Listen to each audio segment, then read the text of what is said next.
અરે કિશન, તું આની સાથે?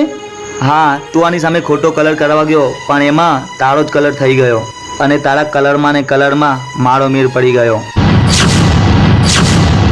વાહ દોસ્ત વાહ, આને મને ના અપનાયો એનો મને કંઈ જ વાંધો નથી, પણ તું દોસ્ત થઈને તે મારી સાથે આવું કર્યું. જો ભાઈ, હવે આની જ મરજી હતી તો એમાં હું શું કરી શકું? અરે તમે શું અહીંયા ખોટો ટાઈમ બગાડો છો? જવા દો ને હવે. હા સારું, ચલો જઈએ. આજે તારો સમય કાલે મારો આવશે આવશે